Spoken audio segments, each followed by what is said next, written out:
شروع اللہ کا نام لے کر جو بڑا مہربان نہایت رحم والا ہے۔ ہم نے نوح کو ان کی قوم کی طرف بھیجا کہ پیشتر اس کے کہ ان پر درد دینے والا عذاب واقع ہو اپنی قوم کو خبردار کر دو۔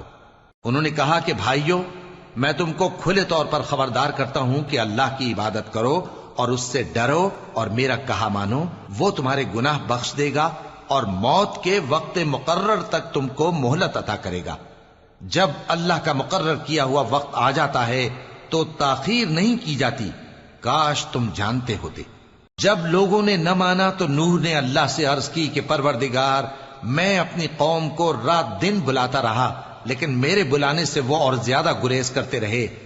جب میں نے ان کو بلایا کہ توبہ کریں اور تو ان کو معاف فرمائے تو انہوں نے اپنے کانوں میں انگلیاں دے لی اور اپنے اوپر کپڑے اوڑھ لیے اور اڑ گئے اور خوب تکبر کرنے لگے۔ پھر میں ان کو بلند آواز سے بھی بلاتا رہا، پھر علانیہ بھی اور رازداری سے بھی سمجھاتا رہا۔ پھر میں نے کہا کہ اپنے پروردگار سے معافی مانگو کہ وہ بڑا معاف کرنے والا ہے۔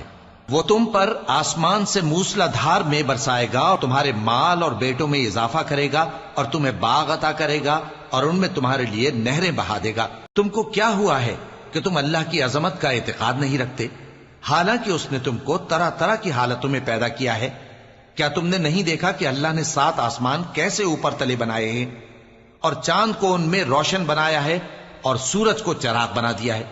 اور اللہ ہی نے تم کو زمین سے ایک خاص طرح سے پیدا کیا ہے، پھر اسی میں تمہیں وہ لوٹا دے گا اور اسی سے تم کو نکال کھڑا کرے گا۔ اور اللہ ہی نے زمین کو تمہارے لیے فرش بنایا تاکہ اس کے بڑے بڑے کشادہ رستوں میں چلو پھرو۔ آخر میں نوح نے عرض کی کہ میرے پروردگار، یہ لوگ میرے کہنے پر نہیں چلے اور ایسوں کے تابع ہوئے ہیں جن کو ان کے مال اور اولاد نے نقصان کے سوا کچھ فائدہ نہ دیا، اور وہ بڑی بڑی چالیں چلے اور کہنے لگے کہ اپنے معبودوں کو ہرگز نہ چھوڑنا، اور ود اور سوا اور یغوث اور یعوق اور نصر کو کبھی نہ چھوڑنا۔ اور اے پروردگار، انہوں نے بہت لوگوں کو گمراہ کر دیا ہے، اور تو ان ظالموں کو اور زیادہ گمراہ کر دے۔ آخر وہ اپنے گناہوں کے سبب پہلے غرقاب کر دیے گئے، پھر آگ میں ڈال دیے گئے، تو انہوں نے اللہ کے سوا کسی کو اپنا مددگار نہ پایا۔